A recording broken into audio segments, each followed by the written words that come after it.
Oke, makasih saudara saksi. Pertanyaan saya terakhir, bagaimana saudara saksi bisa menceritakan keadaan dalam ruang sidang dan kapan khususnya Saka Tatal ya? Nah, itu tanggal berapa dimulai sidangnya, lalu diputusnya kapan, saksi apa saja yang dihadirkan, dan bagaimana situasi sidangnya? Itu yang dari saya, mungkin bisa diceritakan. Saka Tatal eh, sidang tanggal 3 Oktober 2016. Putusannya tanggal 10 Oktober 2016. Hanya 7 hari sidangnya Ya, setiap hari. untuk kasus 340. Itu yang pertama disidangkan ya. 1 bulan setelah dia dilakukan penangkapan. Tanggal 31 Agustus ditangkap, 3 Oktober Sidang. sudah disidang. Ya, tanggal 10 sudah putusan. Tanggal 10 Oktober sudah putusan. Ya. Ya, lanjut cerita.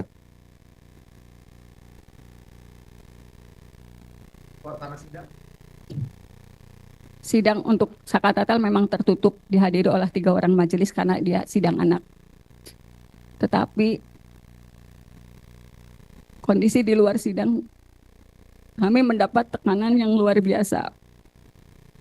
Karena waktu itu, karena yang dihembuskan adalah isu geng motor yang memiliki kekejaman luar biasa, itu pula, dan mereka sangat sadis, itu pula yang disampaikan oleh Hakim Ketua, Ibu Etik waktu itu ketika ditanya wartawan. Geng motor kekejamannya sangat sadis. Saya masih punya clippingnya. Saya masih pegang clipping korannya.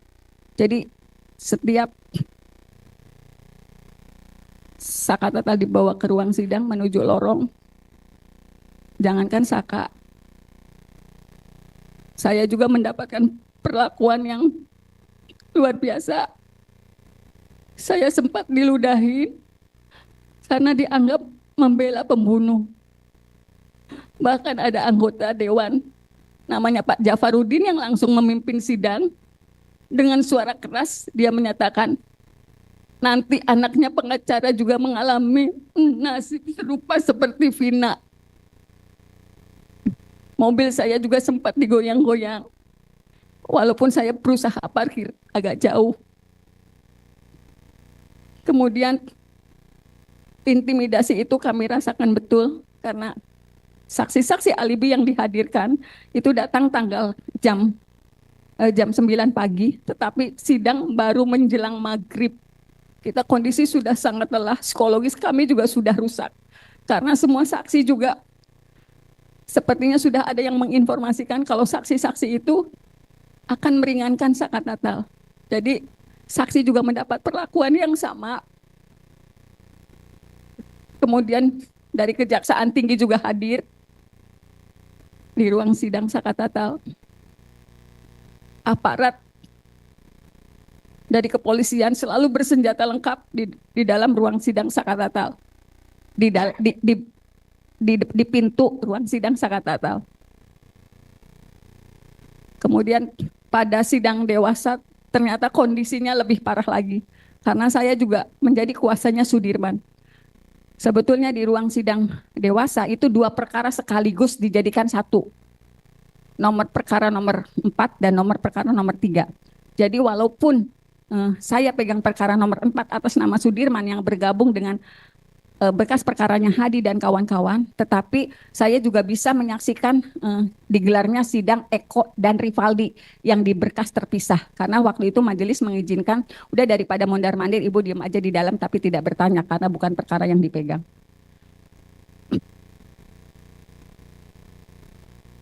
Kalau dalam sidang TK hari ini, jaksa selalu menanyakan apakah ada penganiayaan, pemukulan oleh hakim dan jaksa. Sebetulnya saya yang bisa bercerita. Secara psikologis kami dirusak betul-betul oleh penyidik yang masuk dengan membawa pistol untuk memberikan keterangan. Dan jaksa sama sekali tidak pernah memerintahkan pistol itu ditaruh. Justru yang ngomong pistol itu disimpan karena kekhawatiran justru dari pengacara.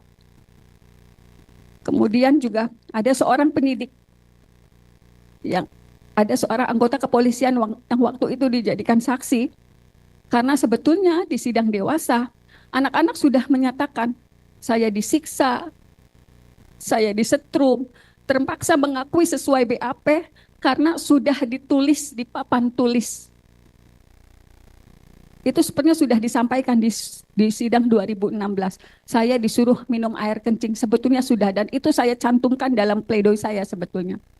Tetapi semua diabaikan oleh majelis. Kemudian juga ada seorang, saya lupa namanya, dia masuk, mohon maaf, kalau waktu itu kami melihatnya dia dalam kondisi yang tidak stabil. Karena ketika diminta menjadi saksi marah-marah, kemudian ketika dikonfirmasi apakah betul orang ini yang melakukan saksi yang melakukan pemukulan, waktu itu saya ingat betul Eko yang mengangguk. Iya betul, Bapak ini yang mukul saya. Tetapi saat itu saksi dari kepolisian bangun dengan menarik kursi, kemudian ketika keluar dari ruang sidang, sebelum keluar dari sidang, dia berbalik, terus menunjukkan tangan seperti pistol ke Eko, di depan majelis, di depan jaksa, kemudian keluar dan membanting pintu. Itu yang saya sebut penganiayaan secara psikologis. Dan itu tidak siapapun berani menegur. Hakim waktu itu menjelaskan, mohon maaf, harap dimaklumi karena yang bersangkutan sedang sakit. Jadi hakim yang membela pada saat itu ketika, ya saya lupa orangnya. Saya lupa siapa. Jadi hakim ketua yang menyatakan dimaklumi aja karena yang bersangkutan sedang sakit. Demi Allah saya katakan itu yang sebenarnya. Ada Cindy Sembiring yang juga hadir di ruang sidang dan merupakan pengacara Rivaldi. Boleh dikonfirmasi ke semua termohon. Siap, pemohon. Saya lupa yang mulia, saya lupa. Atas perkara yang nomor 4 dan nomor 3. Karena kan sidangnya sebenarnya jadi satu, ya? Perkara 3 dan 4-nya sekaligus. Enggak, perkara nomor 4 dulu, ketika sudah selesai, perkara nomor 3. Nah, saya tuh, walaupun perkara nomor 3, saya tidak keluar dari ruang sidang, gitu. Perkara yang mana? Yang perkara nomor 3. Atas nama Eko. Karena waktu itu Eko yang langsung ditunjuk oleh yang bersangkutan. Yang mulia, boleh kita minta konfirmasi dari pemohon Eko untuk berkaitan dengan kesaksian tadi untuk menguatkan betul apa tidak supaya kita confirm. Nanti Pak, kan ada tanggapannya. Oh di akhir ya, kalau persidangan. diizinkan mulia, maksudnya untuk. Di akhir persidangan kita. Ya, makasih. Ada lagi pertanyaannya? Dari saya cukup mulia. Silakan kalau ada tambahan. Saya nambahkan satu aja Bu Titin Busa sebagai saksi. Ibu kan megang Sakatatal untuk perkara anak dan Sudirman. Kapan Ibu terima berkas perkara? Karena sebagai kuasa kan kita harus punya berkas untuk kemudian kita bisa membuat pledoi dan lain sebagainya. Terima kasih yang mulia, saya jelaskan. Pada saat pada saat 3 Oktober 2016 saya sudah mengajukan permohonan untuk meminta berkas salinan berita acara. Mohon maaf suratnya masih ada, boleh diperlihatkan? Boleh. Karena biasanya saya bikin rangkap 2.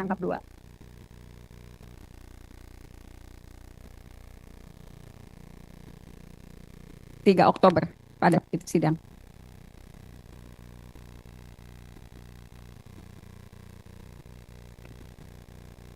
Ini yang Sakatatal.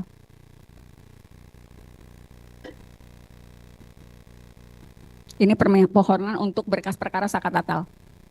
Ya, di pengadilan. Saya ajukan ke majelis ya di ruang sidang.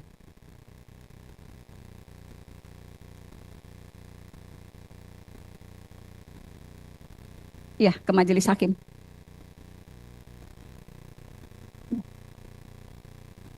Ya, sidang pertama. 3 Oktober 2000. Waktu pertama kali sidang ya? Tetapi saya tidak diberikan, dan waktu itu panitera hanya memberikan 2 BAP atas nama Dede dan Aib. Selebihnya saya tidak terima apapun berkas Sakatatal yang harus saya perdebatkan di persidangan. Mohon maaf, ini berkas yang diberikan panitera.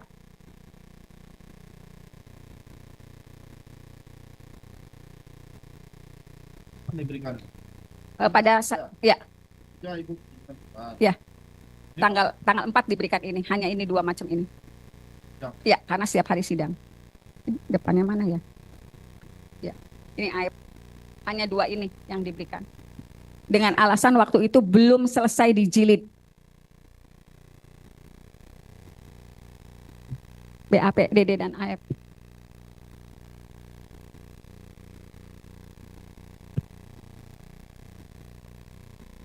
Ada.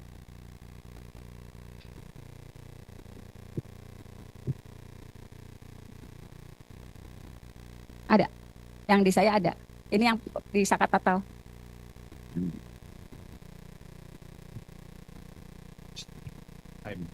Ya.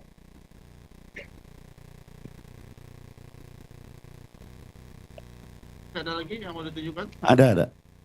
Enggak, yang selain yang tadi masih ada yang ditunjukkan lagi? Iya masih. Jadi yang Ibu terima itu berkas dari perkara yang lain kan? Bukan. Ini berkas ini yang tebal itu diberikan pada saat Kan yang sidang saya dewasa. tanya, kan Ibu mohonkan kepada majelis untuk insahel lah istilahnya gitu loh, berkas-berkas. Umumnya kan langsung ya silakan dengan panitera biasanya gitu ya. Nah yang Ibu terima kan kemudian diberikan oleh panitera itu berkas itu. Bukan, nggak diberikan. Yang diberikan hanya 2 ini, BAP, Iya. DD, dan AF. BAP, Iya. DD, dan AF. Iya, itu kan bukan berkasnya. Iya. Bukan kan? Berkas yang di perkara lain kan? Enggak, kan keterangan DD dan AF Jadi hanya itu yang Ibu dapat. Ya, hanya diberinya hanya BAP-nya DD dan AF. Apa Ibu nggak minta lagi? Saya sudah ini, tapi memang belum selesai dijilid. Karena kan sidang juga cepat katanya, nanti juga diberikan belum, setelah itu. belum selesai dijilid tapi udah di sidang. Sidang. Ya. Agak kurang paham saya. Tapi oke lah. Ya. Alasannya belum selesai dijilid. Tapi sudah disidangkan. Iya. Berapa kali Ibu minta permohonan untuk mengkopi atau Ya, setiap menginsahil sidang juga saya berkas? minta ke panitera, kan kalau surat resminya sudah saya berikan ke majelis. Tetap sampai akhir sidang tidak diberikan kecuali yang 2 ini. Ya, kecuali BAP-nya DD dan AF. Kan memang kalau sidang anak itu Cepat. peradilannya cepat ya Bu. Ya kalau seminggu saya pikir nggak masalah juga gitu. Pertanyaan saya adalah bagaimana Ibu membuat pembelaan untuk perkara ini? Kan Saya Ibu nggak pegang berkas. Ya. Fakta persidangan juga apa adanya gitu. Bagaimana Ibu bisa merunut dari awal kejadian sampai adanya pembunuhan? Saya membuat pledoi itu berdasarkan keterangan saksi yang sebetulnya terus diarahkan. Jadi gini, pada sidang Sakat Tatal yang dimintai keterangannya itu Sakat Tatal terlebih dahulu. Keterangan terdakwa terlebih dahulu, kemudian keterangan saksi belakangan, saksi alibinya belakangan. Jadi saya membuat pledoi ini hanya berdasarkan keterangan-keterangan di sidang. Tetapi karena keterangan Sakat Tatal sebagai terdakwa diminta lebih dahulu, ketika saksi bersaksi hanya majelis waktu itu Ibu Etik selalu mengatakan Saka sudah ngaku. Jadi semua diarahkan sesuai dengan BAP. Bahkan ketika salah seorang saksi menyatakan pada pukul 10 malam itu Sakat Tatal ke bengkel, saya ingat betul.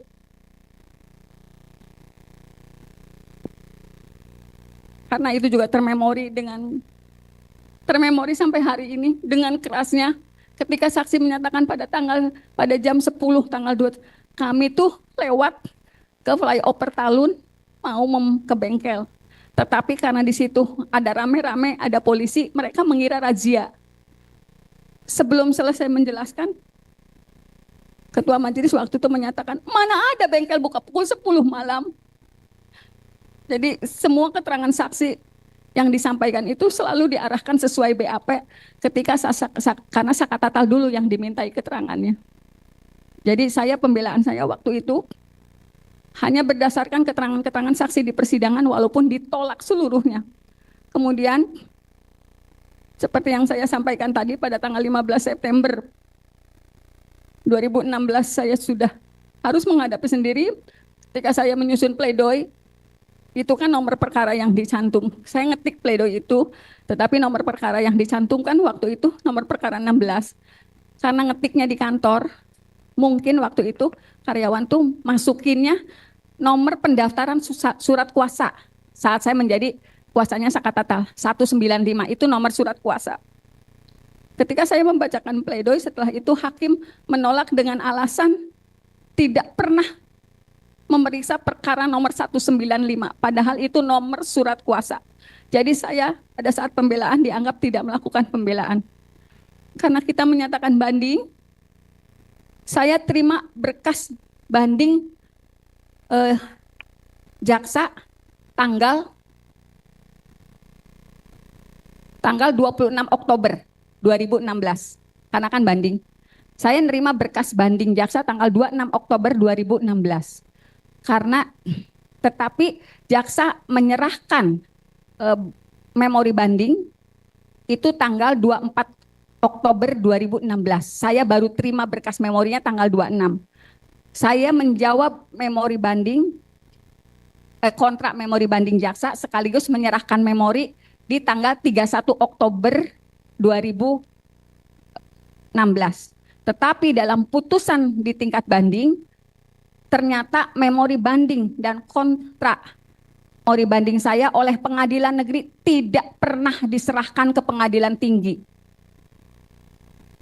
Saya punya dokumennya kalau saya pernah menyerahkan memori banding dan kontra memori banding, tetapi oleh pengadilan negeri. Punya dokumennya mana coba?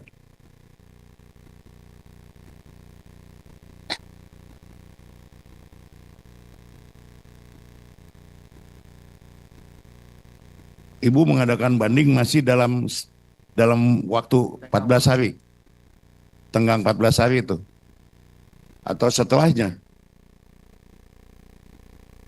Ya, enggak kodnya. 7 hari. Ya. Anak. Kan waktunya 7 hari.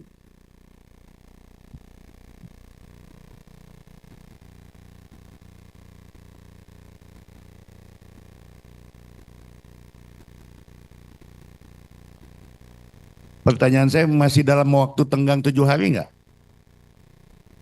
Bu. Oh, ada waktu vonis, langsung ibu menyatakan banding gitu.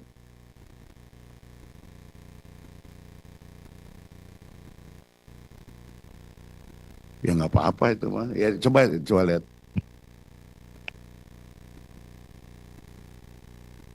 Nggak, kita mengkorek ini supaya kita tahu bagaimana pengadilan pada waktu itu berjalan gitu loh. Apakah sesuai dengan KUHAP atau dan lain sebagainya gitu.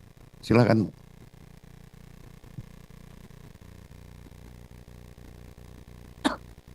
Ada enggak? Kalau nggak ada, dilanjutkan dengan pertanyaan berikutnya.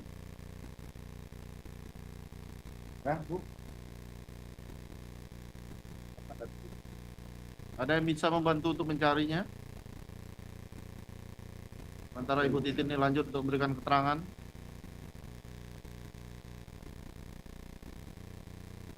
Oh, nggak bisa.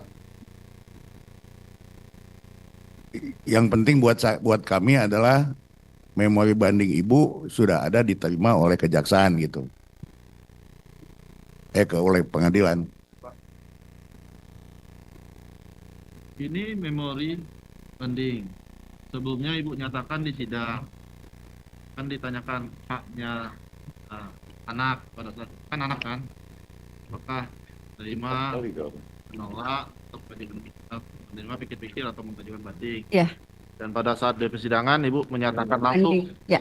akan mengajukan banding. Banding, ya. Namun pada saat itu belum diserahkan Memorinya, ya memorinya. kan? Ya. Karena jaksa banding saya banding. Baik. Jaksanya banding juga Banding, ya. Jaksa banding, ya. penuntut jaksa- umum pada saat itu banding. Banding juga. Baik. Jadi kita sama-sama banding.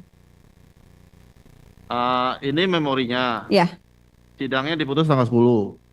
Tanggal 10. Ya, menurut Ya. keterangan Ibu tanggal 10 tadi kan. Ya. Ini kapan dikirimnya? Ibu serahkannya kapan ke pengadilan? 1 November. 1 November. 1 November. Ini diterimanya 1 November. Tanggal 31 saya ininya. Saya lupa itu. Diputus tanggal 10. Ya. Ibu serahkan ke pengadilan tanggal berapa ini? Kalau ini terimanya tanggal 31 sebetulnya. Cuman saya lupa ini saya bikinnya tanggal 31 tapi berkasnya itu kan ada diterima pengadilan tanggal 1 ya. Diserahkan tanggal 1 November ya. Ya. Terima pengadilan. Oke, ada yang mau ditanyakan pada saat ini? Memorinya? Izin Bu. Apa namanya? Sutrisno Sutrisno. Bardi. Jelasannya. Panitra. Dulu sebentar. Tanggal berapa sih putusan? Ya. Ini kan banding. Iya. Ya banding. Cukup? Pak, mau lihat silakan. Bentar.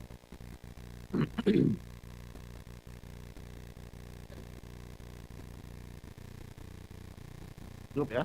Silakan. Masih ada? Jadi terkonfirmasi ya Bu ya bahwa memori banding Ibu diterima di Ya. pengadilan. Tetapi putusan banding menyatakan Tidak Ibu pernah menerima. tidak memberikan memori banding. Ya. Begitu ya putusannya.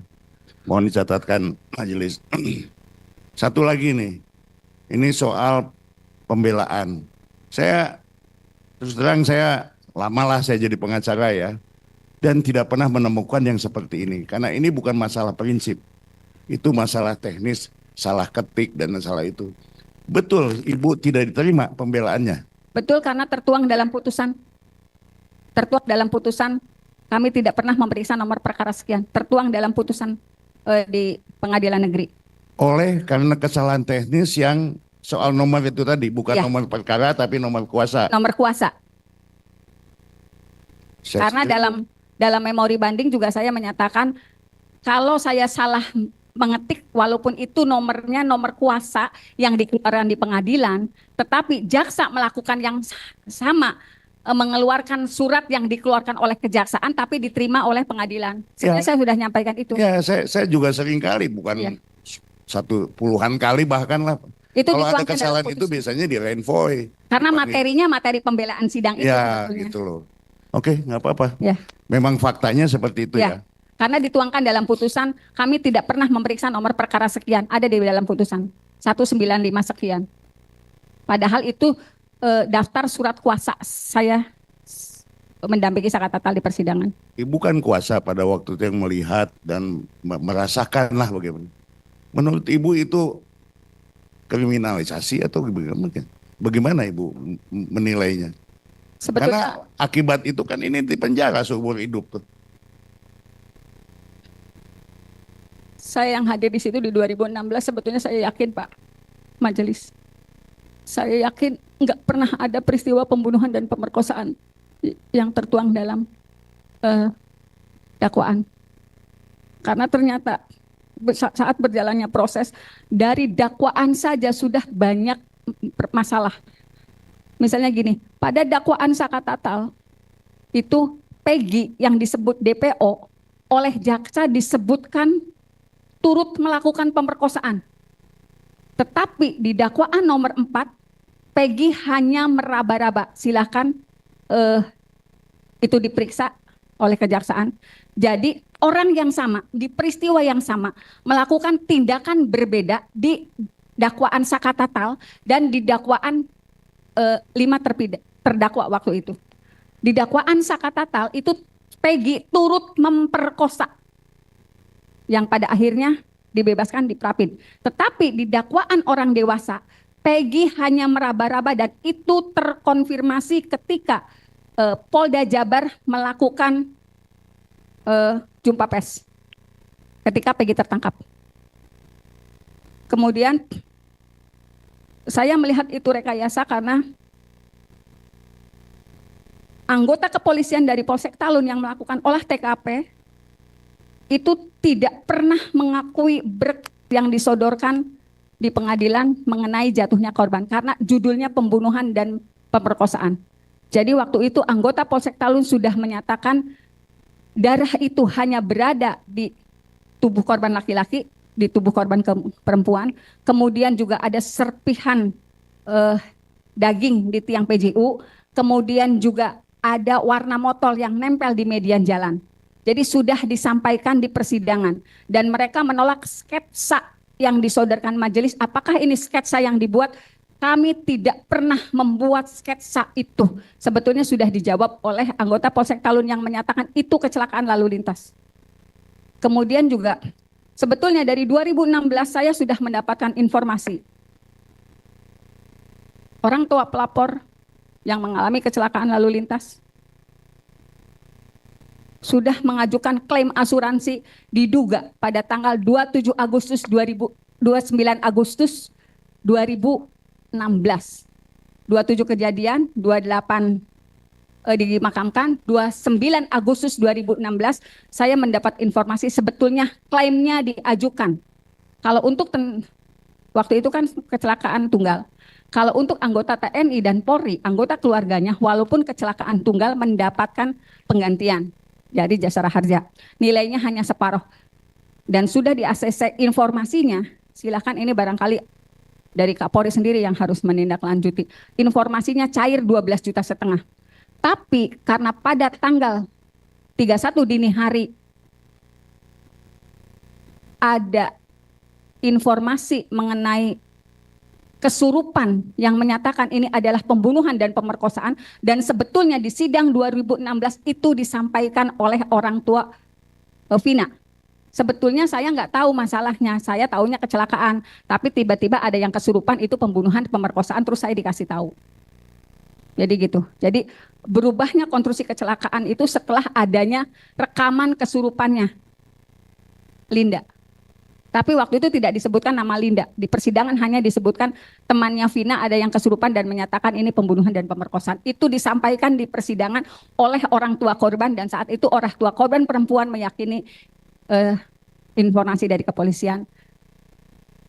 Karena mereka memberikan rekaman itu kepada anggota kepolisian. Ya,